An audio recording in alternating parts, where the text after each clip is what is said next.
Hi everyone. My name is Davin Risk. If you follow me already, you know that I'm an artist and designer, and I thought I'd show something from a few years ago.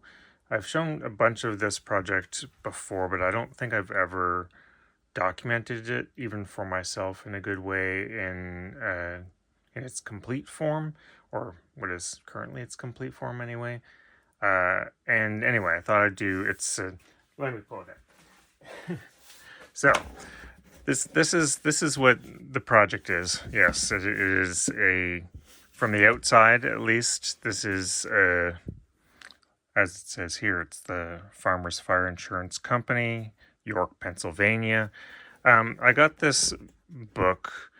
Uh, it's an insurance ledger, and it was blank at the time that I got it. Got it from a junk shop when we lived in Toronto, a much beloved junk shop that we went to quite a bit and got a lot of various art supplies over the years. But so this was, like I say, it's a ledger and it's quite old. This is a 90 plus year old ledger. And when I first saw it, I thought of it as I knew I wanted to do some sort of art project with it. It certainly wasn't for doing accounting, and the what interested me initially about it was that it was lined. Ruled really. It's ruled as a ledger, and I wanted that. Let's see if I can get an example of a page with it. Well, let's just open it up. I'm gonna do a flip through of the whole thing. So I'll just start with the first thing I ever did in this. So this is up here. This was on March 14th, 2020, and I ended up doing this drawing here that I've called Kestrel, mainly because in the end, I didn't intend this to be I didn't intend anything here, but what I ended up with, I felt reminded me of a Kestrel. So. What I was saying was, you can see here, let me just zoom in on this so we get a better look. You can see that the book is lined to do accounting or to do, stock taking, whatever. In this, because it was an insurance ledger, this is, people's policies, whatever it would be, name and residence, blah, blah, blah, across the top here. So obviously I knew I didn't want it for that purpose, but if I bring it up close, you can see, I don't know, I've talked recently about liking the use, either the drawing of grids or the use of existing grids to work within. And so that was part of this. I just loved the look of this blue and red ruled grid or set of rows and columns that are already on every page here. There's even something interesting. This one's not numbered, but further on here, you can see pages are numbered, which is interesting too for a project book. There's a whole interesting thing about how these ledgers actually get made. Look that up if you've never heard of it before. Like, these are not printed, actually. These were actually they're made on essentially kind of plotters, like very large mechanical plotters, so drawing these ink lines with pen tips. It's a whole fascinating process that my friend Mark tipped me to a few years ago. All right, anyway, let me pull back again and I'll do some flipping through here, and occasionally I'll zoom back in again, but I just wanted to go through kind of page by page and just talk a little bit about process and what I did in this book and how I thought of this book. Initially, I didn't really know. I knew I wanted it to be not a sketchbook because I knew I wanted each thing. You can see it's kind of intentional. I've got a drawing on this page. I'm not using the back of this page. So each second page is going to be a full drawing. And I knew I wanted that from the very beginning. We're still in 2020 here, obviously. And the drawings vary all over the place. Like, I didn't intend this to be a project where there was fluency or consistency from beginning to end. I really didn't know what I was doing at all. I just wanted to kind of react to the book as an object and as its, its format with these grids. You can see the backs of the pages are actually just kind of lined. They're simpler. They're not actually for the accountancy. They're more for notes.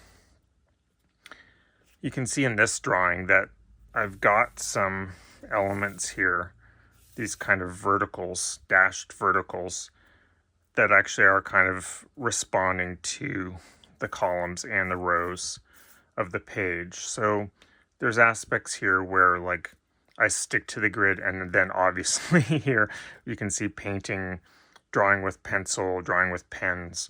I'm obeying the grid and disobeying the grid simultaneously. here's where some of them are like, some of them when I look back on them, I'm like, I really like some of them, and others, they don't really do anything for me. This is one where it doesn't really do anything for me in the end result, but that's fine. That's fine. I don't feel bad about it or anything like that. Few of them, as you see, maybe from my more recent drawings, and I've been doing this for quite a while, but I will write as part of my drawing, and so this is one, and there's a series of them throughout this book that kind of play on this idea of, I think of some of them as machines. I won't really get into that, but it's just sort of like a metaphor in a few cases, like emotional machines as a kind of metaphor. And so there are some of the writing will be recurring things around that kind of theme, but this is also mostly what I'm doing in these drawings is kind of playing with the space, and I've got recurring elements like dots, which are a very frequent thing in my drawing to this day, and then certain marks, even Xing things out, crossing things out, underlining or highlighting certain things, dash lines between things, arrows. Lots of recurring themes. Here's another one again where there's collage throughout this book. Some of them are pure paint. Some of them, well, actually, I don't know if anything here is just painting. Usually it's painting, pencil as a main thing. This one has some collage elements. This is from a English, Spanish, and French dictionary page, sort of mixed in, and I've got that sort of I've pulled out one translation here. This one I just called vocabulary, very original. We're still here in March. This is still March 2020. So a few of these are happening pretty rapidly after each other. But you can see this one's kind of, this would be one of the pages, like I said about the previous, where it doesn't really do too much for me in the end. I kind of like the concept of translation and pulling words out. I like words and their association with each other. Even here, it's just alphabet. So I've got letters repeated. Wonder Room's Foolish Houses is just like, sometimes words just come to me, and these are kind of real conceptual things that were on my mind, but they don't really have much to do with the drawing. And this one, lots of spray and washes. More kind of repeated like vowels and consonants, and even just sort of vocabulary and wordplay. Oh, this one's actually called vowels. I'm sort of surprising myself as I go through, reminding myself choices I made, titles I made. Often titles are just the first thing I think of.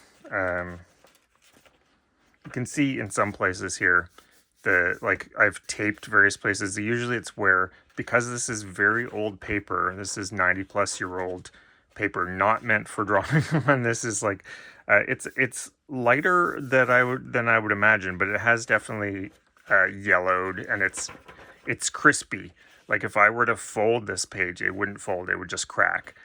So it's actually definitely not acid free, and so. But I kind of like that about the fact that this is a book that is an archive in itself, but then my work in here is sort of temporary to some degree. All art is temporary, even if it's on a long scale.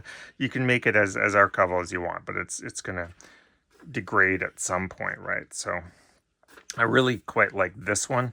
The text here is quite old Letraset. So if you don't know about Letraset, I've got some over here. I'll pull out a panel. It's this stuff. It's dry transfer lettering. So the vinyl, very very very thin vinyl. Maybe it's not vinyl. It's plastic letters, and you rub down from the top, but it's so old that it cracks very easily. It's very brittle, but I kind of like that in this context, and usually I'll sort of just do some medium over the top of it. But anyway, I like this drawing. This is Moon 69, and we're in April 2020 now. Even just this element here, very glossy, vibrant yellow. I like a lot of, probably you've noticed already, I like neon paints. I like oranges. I like the darks with like these sort of really punch through kind of dark, as black as I can get kind of thing, and very matte mixed with vibrancy and kind of not too much gloss. I prefer matte in general, but where I do gloss, it's for effect.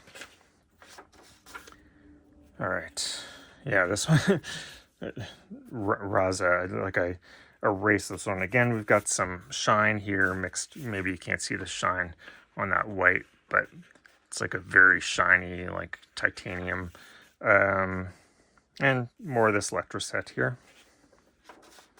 I quite like this one. You can see in this one here, let's just zoom again. Maybe I'll actually bring the book right up, take a look. You can see the Letraset there, very crumbly, very kind of broken up. And maybe I'll get in really close here, just showing kind of layering.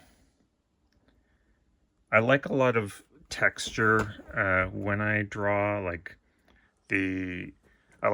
sometimes I will just scribble first, which is it's a pretty common technique even for people who are sort of afraid of the page, afraid of a blank page. You just like, I won't do it, but just sort of do this, or sometimes I'm right-handed, but sometimes you do like opposite hand scribbles, so to sort of free yourself from the kind of pristineness of a page, or the page feeling too precious, just sort of like mark it. But then that helps me in the end. It adds texture, adds kind of dynamics that I can either pay attention to as I'm drawing or just sort of forget about, and it's just sort of got things started. Okay, here's some more text. So this is just drawn text, sometimes feral. It's true of all of us, I suppose. Like really nice, like I said, I like brights. I like very kind of luminescent, fluorescent paints mixed in with kind of dull paints together. More Letraset. This one feels vaguely like, I don't know. I'll just talk a little bit. I was going to say it looks vaguely kind of militaristic, and I probably only say that because it looks kind of like a U.S. flag, and for some reason that's inherently militaristic to me. Make of that what you will. Text-wise, like in here I've got kind of this broken up text years after it ends. As I'm putting that down, I don't know what that means.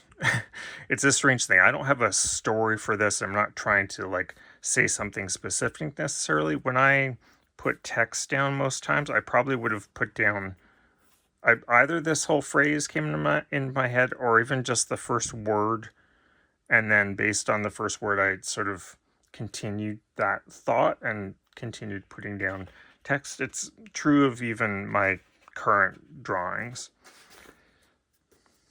This one's here, I'll just zoom again just to see. I rarely use metallics, but occasionally it's nice to pop in that little bit of shiny metal. I think, yeah, that's actually gold leaf, I believe, in that case.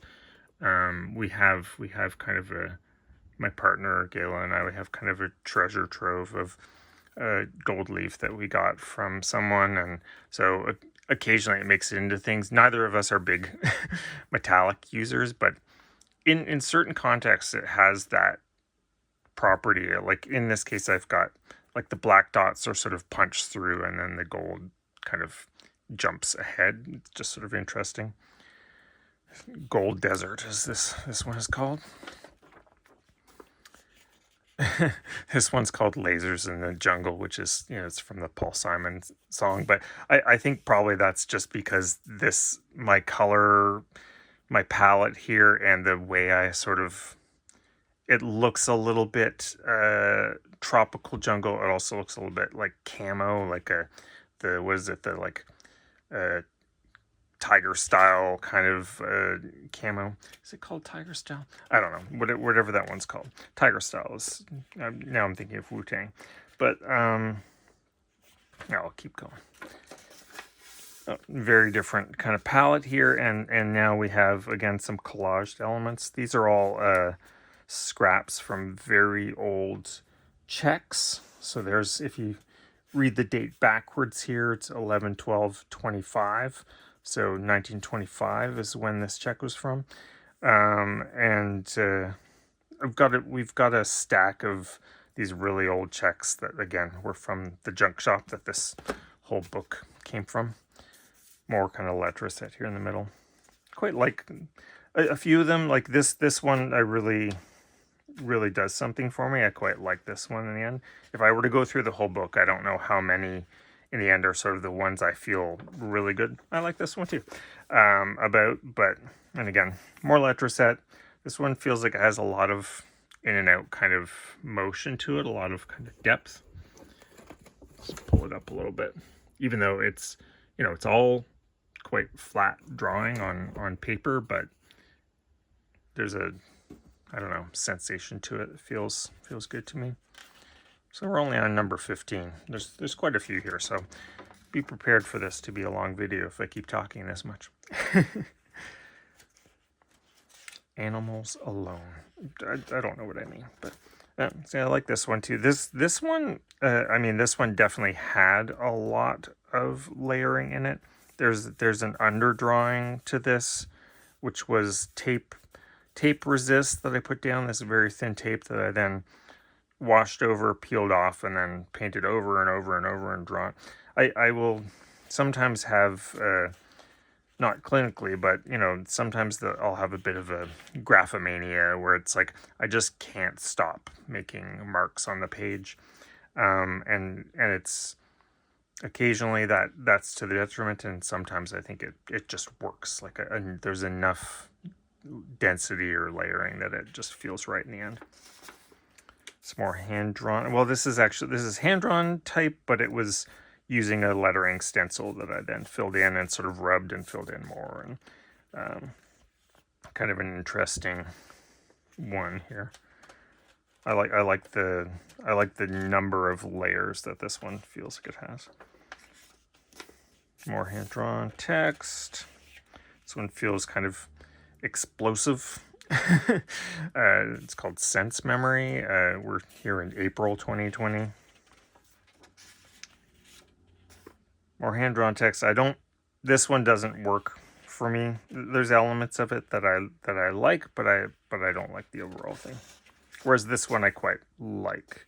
And we've got in here, this is I'm starting to do, like, there's an underlying grid, and then I'm even applying sheets that have just like graph paper that has grids on them. That'll be a recurring thing that happens, and it's something that in my work as of 2025 that I'm exploring more, doing a lot of drawn grids and applied grids and what that means. But yeah, I like the balance of this one, and the collage here where graph paper kind of manila paper here balancing each other. This one I quite like a bit. This one, more collage elements, and some of this piece here were collectors of old kids' exercise books, their math homework, their vocabulary homework, that sort of thing. Whenever we can find them, we grab them, because they have these interesting bits. Like, it's someone else's handwriting. It's kind of pulling a piece of not really history, it's just sort of throwaway stuff. These books just managed to be tucked away in someone's trunk for many years. This was also from the junk shop. It's probably like a 30s or 40s notebook. Same actually right here. There's also handwriting here. This one's kind of minimal for this book, at least. I think in this case, because I had this really like dominant shape here, and I just really liked the tone and the colors of this, and I don't know, this one's kind of unusual for me to have left this amount of relative kind of negative space on the sides, but in comparison, here's something. So this one's called And Dust, and it actually has a big collaged element here that you can barely see. So the big hand cut kind of circle here in the middle, that was like, that was actually a painting scrap from something else that I cut out. So its paint came with it, and then I painted back on top of it. And I've drawn and, you know, text in here, verified footage. Also kind of minimal, but sort of some monoprint like squished paint. Like I've rubbed this on and then probably pulled bits of it off, either with probably with like a scraping tool of some sort, most likely something like this. I use things like this even when drawing on paper. You know, you can, if you're delicate enough, you can like pull off bits of paint and reveal layers in interesting ways. This one's called Insecurity. Not sure why. Not dated. Sometimes I forgot to date, so that's fine. But Bravado, this one is called, which I can sort of see why I called it that. It feels big and gestural and kind of nice in that way. This one's titled Something About Mechanisms and Feelings. Yeah, that could be the case of lots of these drawings, really. Okay, I quite like this one. There's a planetary or often lunar theme in a lot of these that I've picked up. So this one's called 69 Orbit. You remember earlier there's one called Moon 69. I was born in 1969, and so I was born before the moon landing, but for me there's a sense of that event, that being tied to me in some way, not in any real, like, I don't feel it in a metaphysical way or anything, but it becomes this recurring thing. And the moon's cool. So anyway, and I like circular forms, so kind of planetary shapes feel like an interesting model. This one's called Arms. It's actually got these sort of like rigged kind of arm forms in here. Nothing too literal.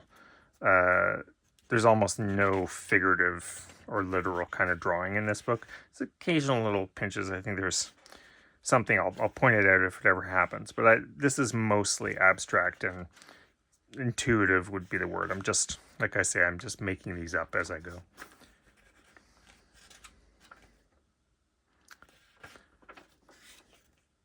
It's a nice kind of collage. I don't do too much of this sort of organic cutout shaping, but it's nice occasionally. So again, these would have been scraps of paper that I painted on top of and then cut up specifically for collage material.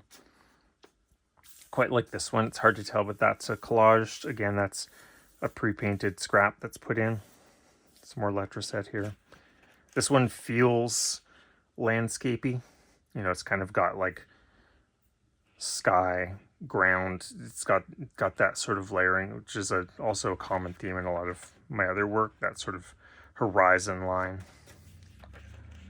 This one, I think at the time I had just got a watercolor set, and I was just testing that out. You can see most of the painting in here is either acrylic or gouache. Occasional bits of watercolor or maybe ink here and there. This might have been ink, not watercolor. Not sure. Anyway, bit of a different thing.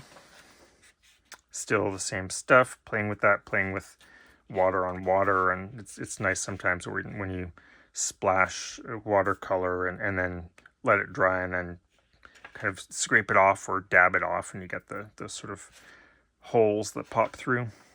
This is like a crayon, or actually like a, see if I can find one quickly. Oh, here's a yellow one, a stub of one. One of these, it's one of these little China pencil things, like a wax kind of crayon. So that's the yellow here is probably this exact one, and then a white one there. They make a really nice water resist in cases like this. I like both. Yeah. Was it? Oh, Rainy Sunset Street. Yeah, I can sort of see it. It's got a bit of an urban, like reflected kind of feeling. Not intended, but just happened. Oh, talking about arms before now. Here's something more figurative. So you can see here, I've got a literal kind of human arm, but I've kind of robotized it a little bit, or a bit of a cyborg kind of feeling. This one's called kinematics, so it's play of the form of the arm, and down here sort of it's vague skeletal forms. Like I say, it doesn't happen often in this book, but see this one, don't like it. It doesn't work for me. Again, it doesn't bother me that I don't feel anything for this in the end, but it's like, it's good. I made it. It's good. Okay, I talked earlier about machines. So this one literally is where I sort of took it a bit more specifically. So machine for repeating mistakes, this one is called. And so I've got this in a few cases where I've got these kind of screw head forms. You can imagine these almost being like mechanical parts of a machine, like these are kind of turnable pots or buttons, that sort of thing. Still very abstracted, but there's a sense of like functionality. Here's another one, and in order I get on these kicks, so this one's called Machine for Destroying Machines. So I'm sure a lot of people would probably like a machine like that someday. Some days. Machine for Ranking Sunsets. This was kind of so this is a bit of a snarky maybe play on timelines and algorithms, and it kind of like double tapping things to make hearts on things. So it's like this is a play on being on, at the time, probably like being on Instagram maybe too much or something like that. And but I quite like this one, even for the repeated form. It's kind of unusual. Machine for Rewriting Conversations. This one, I think in the end, I like the middle part, but I got too fussy down here. I've got like a button and like an actual kind of like USB cord going in, kind of this vague, like slightly more industrial iPad-ish kind of frame. I don't like those parts as much as I like the middle. Could almost be, if you just looked at this is almost like an interface for like a boutique music making app or something like that. Okay, here's another one. So this one, it looks like I titled and then untitled. Originally I wrote Machine for Capturing Lightning, and then I changed it to Machine for Understanding Lightning. Whatever pops into my head. This is a whole run of machines here. So Machine for Removing Unwanted Conversations. Okay, actually, is this like me redoing the same title? Oh, this one was Rewriting Conversations.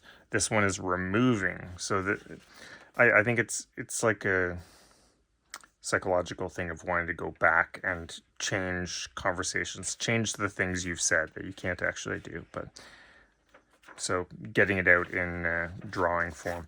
So this one, much more kind of graphic and much more machiney. Like little speaker here, VU meter, some pots. You could imagine almost playing with this thing as a tactile thing. It's a machine for broadcasting dreams, it says here at the top. All right.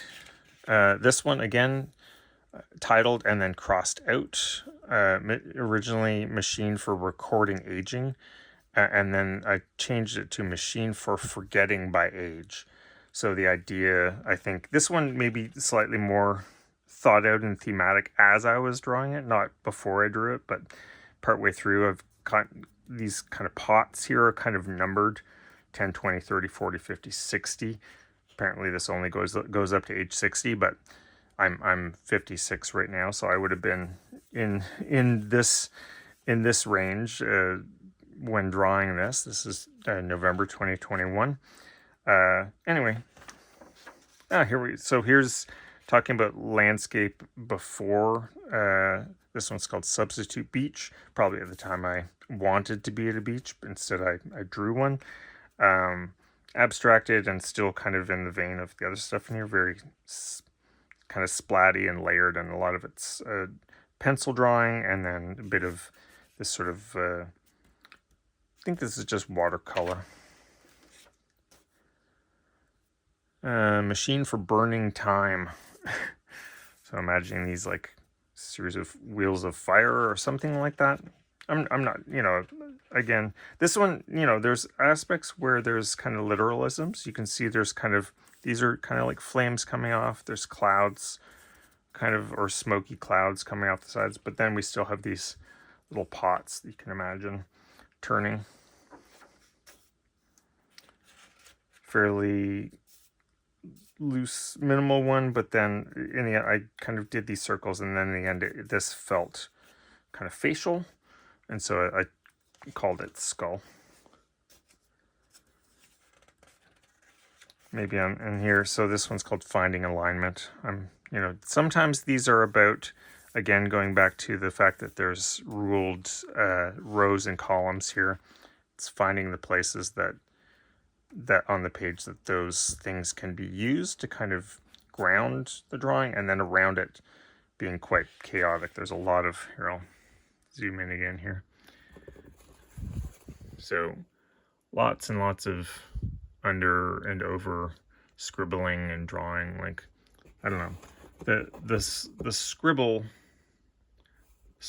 is a powerful thing. I think it's good to be able to do this, the looseness of a scribble, the sort of non-committal nature of scribbling. Same with like squishing, scraping paint around it. There's a aspect where you can't really control it, and so that can be nice. This one's called Registration Marks, kind of a nod to, like, so you can see them here. These are the registration marks literally here in the corners. I think it's actually a bit of a nod to that thing that I was talking about, where it's like finding grounding areas while also allowing for kind of more mutable, natural, kind of chaotic maybe areas around them. Not titled, but could, in oftentimes if I've got text on the drawing, like I would probably, looking back on this, I would just call it Flatland. How it happens. Again, didn't title it, didn't date it. Sometimes I just do it and then I want to walk away or something, but quite like this one. I like the color choices, the darks, the very brights, and it's got a lot of good motion to it. And even the text here, white heat tomography. This one is titled, and you can see the text is titled based on this text of noise. And then text down here is amplification. Where are we now? This is, we're in 2022. So I would put this book away for a while, come back to it, put it away, depending on what I was doing. I was either doing nothing in that interim, or I was doing a different project. Interesting. I don't love that one, but here's like a figurative thing. I've drawn a little eye spontaneously here. Not titled again, but it probably would just call it either fusiform or face area. Probably fusiform. I don't know. Oh, there's two eyes actually, now that I'm realizing. There's an eye form here, eye here.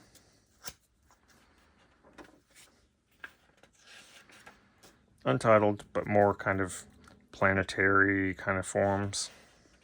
Lots of kind of splatter stuff. It's acrylic paint is nice in the way that if you put down acrylic paint and, you know, let it basically dry and splatter it, let it like not fully dry, and then just like wipe it off, you can get these quite crisp splatter things that just pull all the previous paint right off. And I like doing that. Sometimes I don't. Sometimes I overdo splatters, and then sometimes I stay away from it.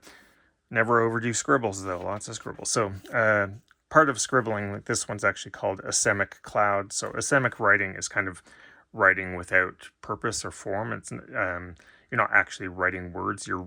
You are scribbling in a way that feels like writing. So especially kind of cursive style writing. Maybe I'll zoom in on this just to show that a little bit. It's hard to see, but you can kind of see there in the, hopefully this is bright enough, but you can see there are things in there that look like writing. They look like cursive writing, but they actually aren't. There's actually no, I don't think anyway, I don't think there's any real words in here. I think it's just me doing this sort of thing, making loops and flowing lines. It's funny, I think I had one earlier called alignment exercise or finding alignment or something like that. Again, this one's, I don't know. It's called In the Time Allotted. I don't know what I was referring to there, but I quite like this one. So this one, named for its text, Sudden Summit Sometimes. Again, that doesn't necessarily mean anything. It's me, oftentimes when I'm doing wordplay, the first word I put down, I don't know in this case which one of these words it was, which was first, because I don't necessarily always go in order. But often I like things where it's like repeating the first letter and then just finding associations between. It comes out of, we have a lot of kids' vocabulary books, like actual textbooks as well. And they'll have these vocab lists, and sometimes they're all the same first letter, but showing you that, you know, 5-letter words that look similar are not similar to each other. But so I don't know, I play with that when I'm writing words. This is like that one and this one. Like this is a pretty recurring palette for me. This kind of orange, it's like a azo kind of orange, and this kind of pink, kind of like warm kind of pink coming in. Occasionally I'll do like a warmer yellow, like a Naples yellow, and then these like hard blacks. I don't use red very often, but in this case works pretty well. You can see again, same kind of palette, but then brought in this this darker, I don't know what the brown is, I don't know what that is, like a raw sienna or something, but you can see a bit of resist stuff here, and there's some white scribbling, which is like a white, really thin white gel pen. Same kind of palette. Again, I'll often bring in, this is another consistent thing, the yellow, pink, orange, and this kind of like, kind of, what is that, like a Prussian blue.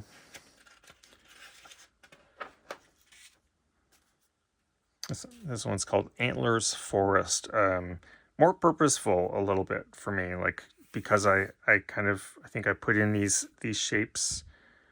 Probably second, I think I probably put in a bit of this wash and then made these more specific shapes.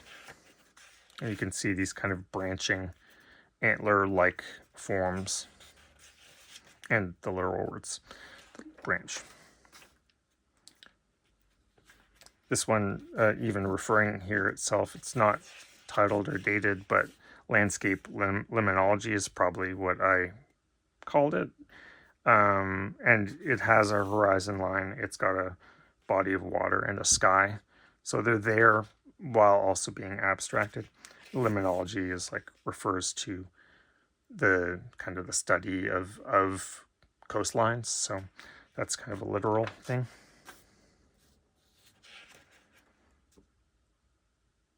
Quite nice. Got some texture from pressing, I think, like a textured bag or something down, or trying to paint through the bag, or I'm not sure. But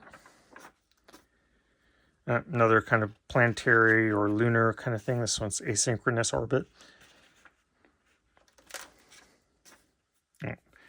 Not paint. These are actually like these are stickers. Very, very like they're metallic silver stickers. So I like that they, in this view, they probably pop out like white, but they're metallic.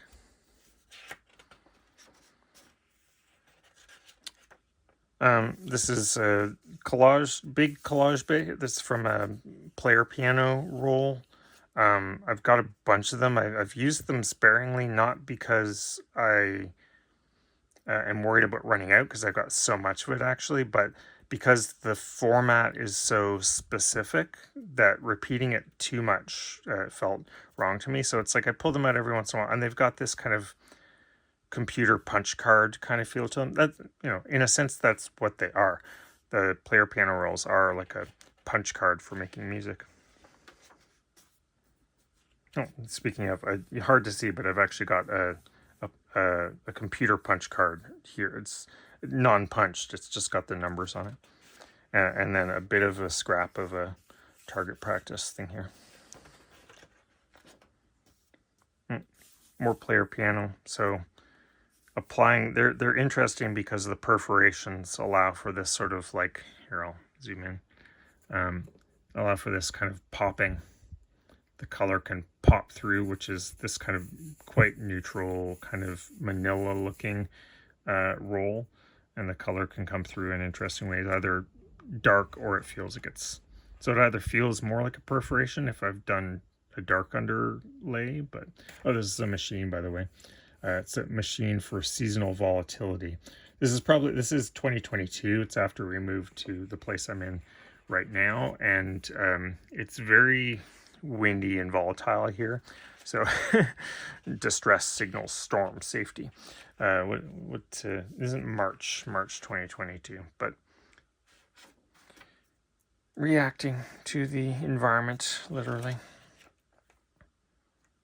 Much going on here. More player piano, more target. I have these running themes where kind of the either forms or materials, so stickers again, punch card, see that color palette again, like neon orange. This is like a dollar store orange, like neon craft paper laid in, that kind of Prussian blue.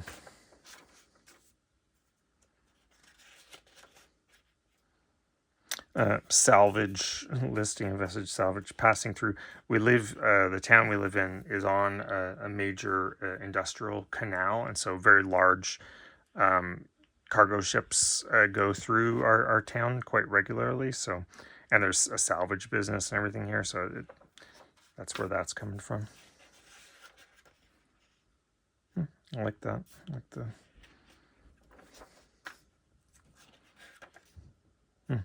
Far writer is actually like that. That's a tool that some authors and I think even politicians. I think what's the other? It has another name. Basically, it's like you can do a signature. Like you can write something either long form or literally just your signature, and it's put through a machine, and then at any distance there's a essentially like a plotter arm kind of thing that you kind of use a tool. I think it's like you're writing like this with a bar, and the end goes into a machine, which then translates that writing or drawing elsewhere. So I don't know why I called this, but an optical far writer. Just maybe it's interesting concept to me, that idea of like maybe the internet is like that sometimes. We're sort of like broadcasting tangible things over the wires in the air for other people to see. There's a very, very neon one. I like this. This one has nice balance. Titled "The Way Blank." So kind of you can see trends, like color trends, and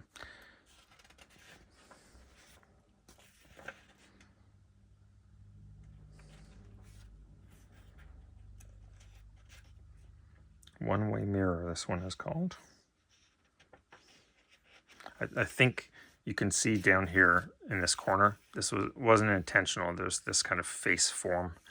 I don't remember if I intentionally put the dot, which made it even more like a face. But in the end, that's probably why mirror. But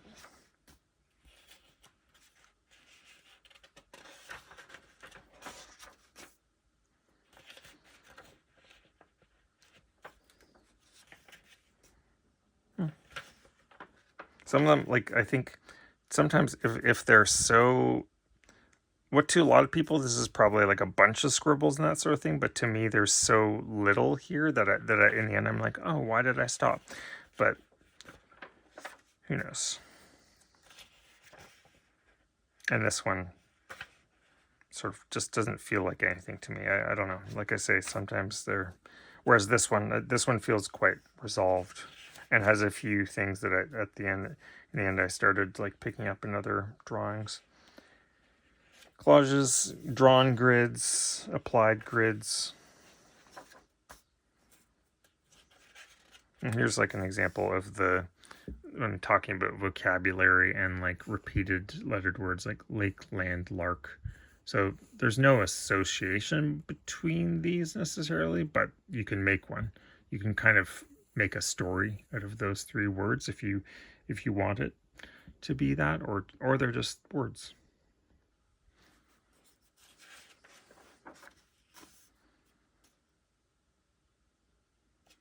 This one's called Body Autonomy. And this one's called Free Body. So apparently that was on my mind. And here we go again, like planetary stuff. We've got moon, sun, star, free body. Not this time, it says. And then over here on the side, I've drawn grids I've applied. So I'm sort of, sometimes I'm forming like a ledger on top of the ledger to some degree, but not for any sort of actual data, but it's like the semblance of data in a weird way. Quite like this one. I've still got a bunch of this bingo card. I like bingo cards are interesting because they've got these sort of like non-sequential like groupings of numbers that feel kind of like words can feel connected. Groupings of numbers can feel like they have meaning when they have none. Like this, they're literally semi-random groupings. This doesn't have a title, but to me, this is in line with some of those earlier. This is a machine drawing. I've got one screw point here, a few things that look like circuit diagrams kind of thing. So none the wiser. And here's, I mean, there's still a whole bunch of this to go, but here's where I start getting into these grid forms, drawn grid forms. I say start, I think it's been happening before, but I do more of it from this point on, I think. Here we go. Not titled as a machine. This is just called Summit or Surface. But clearly I've got the elements here of these screw holes. I've got pots that look like they could be turned. So I'm playing with that form without literally calling it a machine.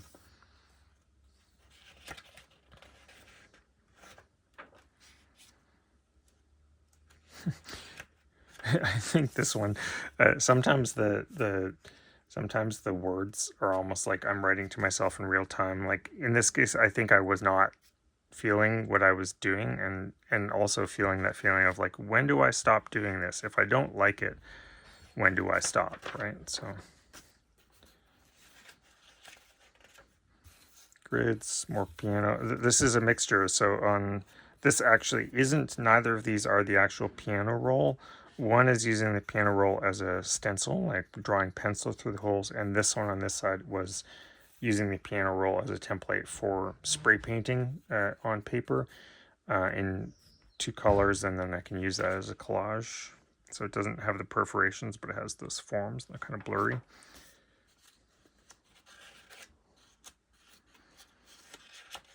Some collaged bits here, some drawn bits, another grid. So this is an existing grid, but then I'm kind of making it my own.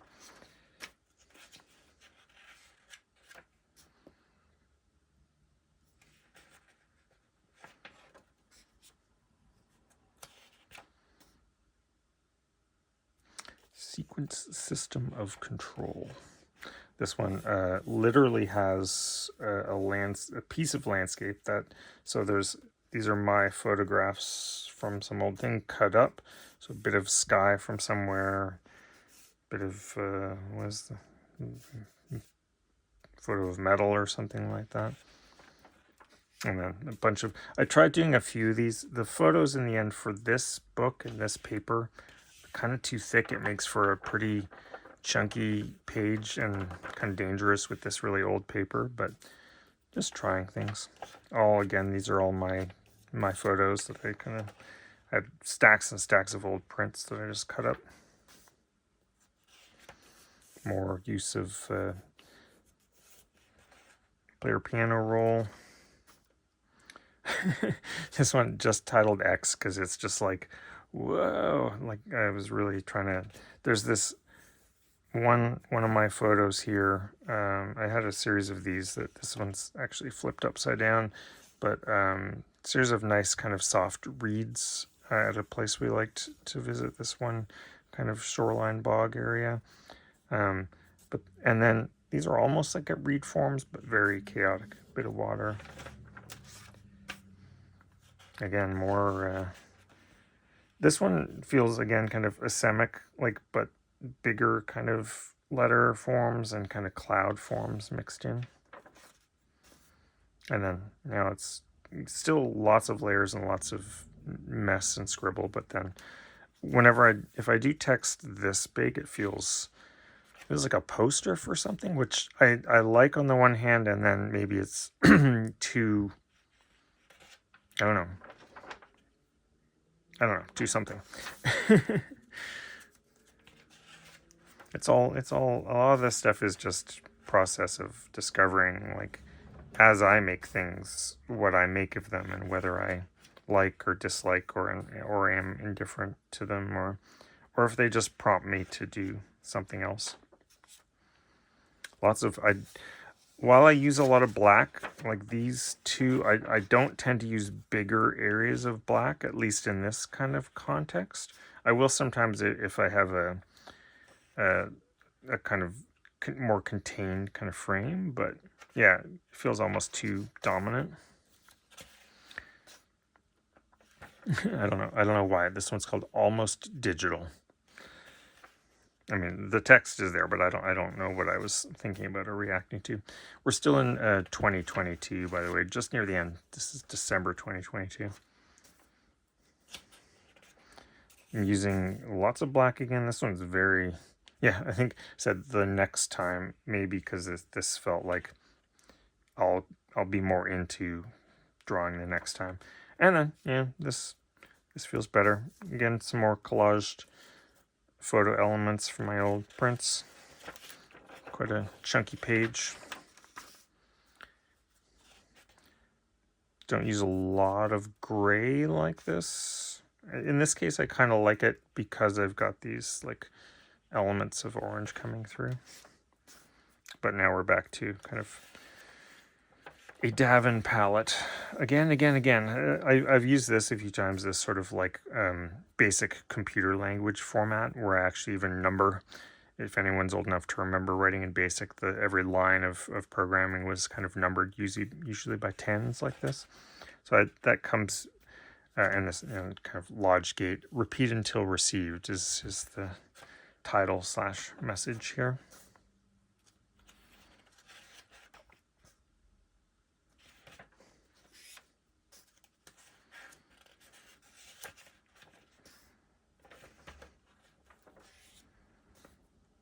Back to some more Letraset with some of it being drawn over top of because it was so crumbly that I think probably couldn't even read the letters. But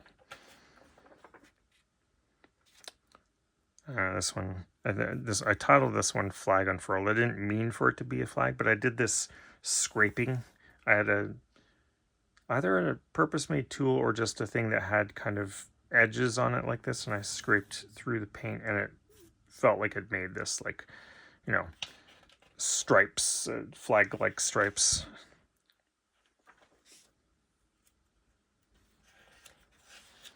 I would call this one of the machine drawings because this is called thinking with on-off switches.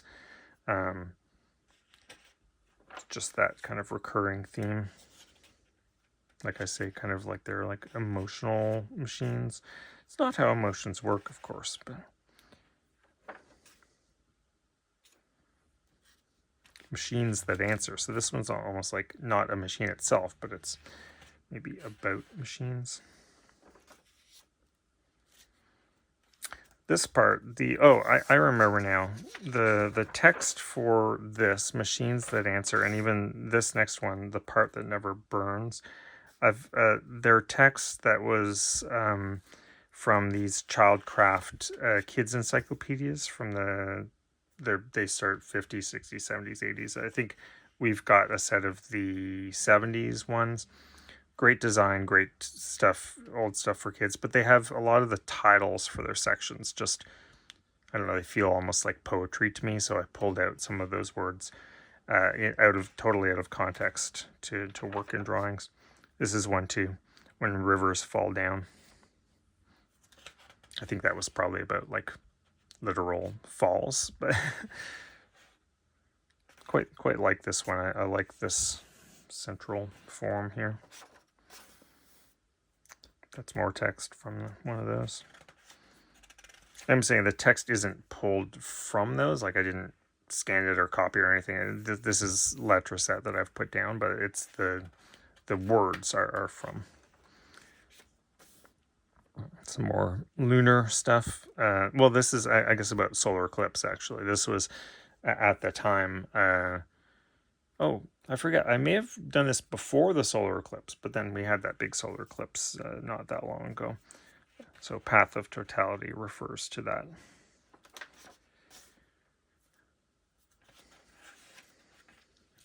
So this is called Where Does the Ocean Begin? But it's actually, that title is taken from, this grid was kind of intentional. I meant to make, it's kind of like a poetry making grid. So myself or the viewer can find words in here and make strings of them in whatever sort of order they want. So like all ocean begin are stars. You can just sort of jump around and form collections of words that feel poetic. They don't mean, they can mean whatever they want, whatever you want them to mean in a moment. Definitely kind of a machine drawing, but this one's just called Candle. And probably Life. So this one's Wax, String, Flame. This one's about aging, probably. Slingshot Phase. So this is another kind of lunar-esque thing, but with no real tension. Lots of applied grids in this case.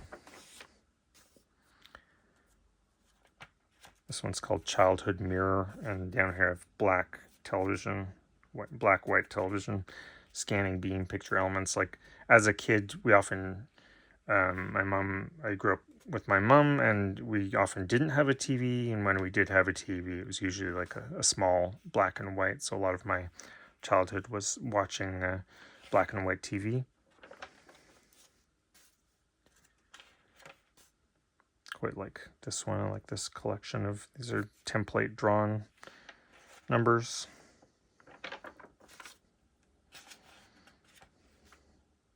It's called A Map of Your Room. I think this was based on, it's a bit of a prompt. You can do it as like an adult, or even if you're trying to do a memory exercise, looking back on childhood or any time in your life, and sort of like literally drawing a map of a space you remember. So your bedroom or your house, your apartment, whatever. So that's where this kind of came from. You can see that I'll zoom in on this here. I'm probably just joking around with myself. There was a little scrap here. It looks like a landscape, so I wrote landscape.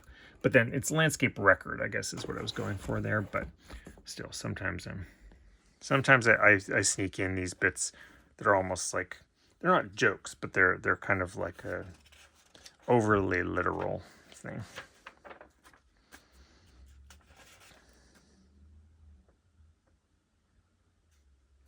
I think this text, The Beautiful Ones, Clouds of Dust, comes from an old kid's, either a book or one of those notebooks where kids were transcribing text from a book. And so I don't know, that phrase, I think I've used that a couple times. These little scraps are from they're basically the paper I had below doing a painting.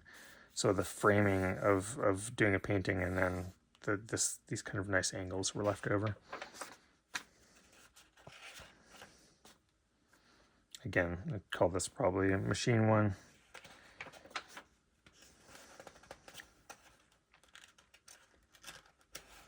Here we go.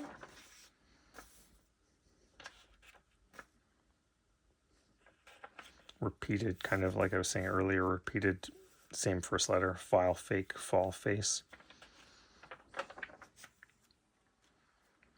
I think, let's see if this is the first. Yeah, I think this is the first time I started doing this kind of form here. You can see it over in the corner here. It's a bit like, it's like scales, which I've seen. There's quite a few artists that have this kind of motif in their work. And so I sort of drew this, and then over here abstracted those scales, and then realized that that kind of semicircle form within a grid kind of applied. I often do this circle, and it was sort of from this point on, I started using these semicircles. Yeah, we can see right here. This one's called Battery. I quite like this one. Bunch of nice things going on here, but you can see here's an aspect of it here in this corner, and up here, this kind of semicircle inside of a square form. And it's something I'm still using in the drawings I'm doing currently. You can see, actually, in terms of working towards grids, there's some grids I've drawn here, but then in this case, there's, again, the ruled grid of the page, but then I've drawn multiple grids over top of that. And it's a way of, like, so like I was saying about grids earlier, grids are a way of, like, you can lock things to the grid, and then you can also disobey the grid. You can sort of free yourself from the grid. Grids are an interesting tool in art making in general, I think. Obviously, they're a common design tool where if you have an underlying grid form, that's the whole purpose of that. And you can be rigid to the grid, or you can use the grid just as a vague scaffolding to be organic, and yet you still know where to kind of snap things to.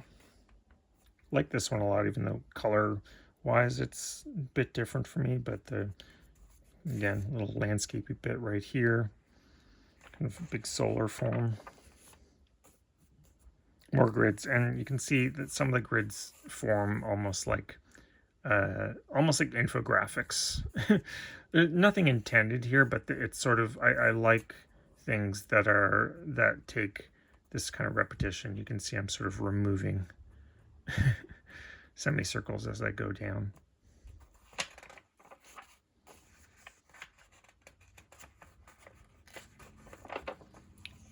Almost at the end of this book.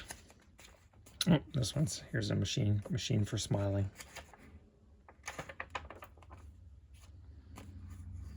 This one's titled Before the End because it is the, I believe, what do you say, that's the penultimate drawing in this book.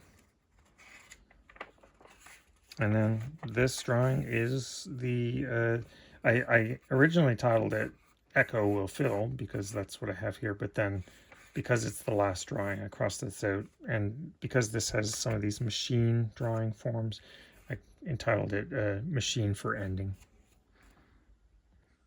So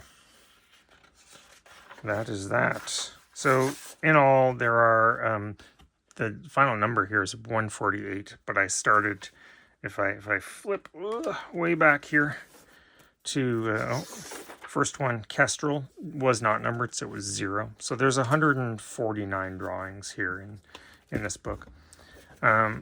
So yeah, that is all of the what I just call the ledger. When I refer to this as a project, and as I was working through it, I would call these ledger drawings.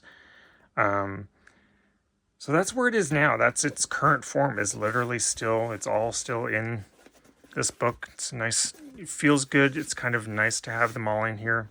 I'm at a point, and I've been at this point multiple times, where I'm like, what do I do now with this? I want to probably at the very least scan probably all of these drawings, even the ones I don't like. But I'm not in a place to do that properly yet. I need to get a larger format scanner or find a way of shooting these with a copy stand or something. Kind of what I'm doing here, but this is, I'd like to get them so they're fully flat and I could have a really good kind of documentation of them. The other thing I've toyed with is actually taking the pages out. As much as this book was basically part of the process of this was to be less precious, to draw on top of something that is not really meant for drawing, that is sort of, to many people, this would have been a throwaway thing, a blank old ledger book. They would have been, what's this for? No, it has no purpose. But in the end, in its final form, it does actually take on a bit of preciousness, and I've definitely vacillated on the idea of like going in and slicing out, basically break the binding of this, slice out all the pages. I would then have to store them somehow, and I'd have to, again, then scan them all and then possibly actually sell the original pages. But I'm not, I don't know, where I am right now, I'm not there. I don't feel like breaking the book up, even if it's just always this way, and the only way people can see this is actually to kind of hold it in their hands or pictures I've posted online. But anyway, that's where I am with it. All right. Well, thanks if you watched through this whole thing. I'll do more. I have done more of these. I've got a few of these on YouTube. There's one that actually features this, but it was before I finished this whole book. Again, I guess I should say this. I didn't finish this recently. The last drawing in here, number 148, is from October 2023. So it's now been a few years since this was done. And that's part of the thing of like, what do I do with it now? And it's sort of sat on a shelf or sat in a kind of pressed in a pile, because it's got this sort of, as you can tell from having lots of drawings, it does this because it's thick with paint and paper and crinkly 90 plus year old paper doing its thing. Anyway, I'll leave it there. Thanks for watching, and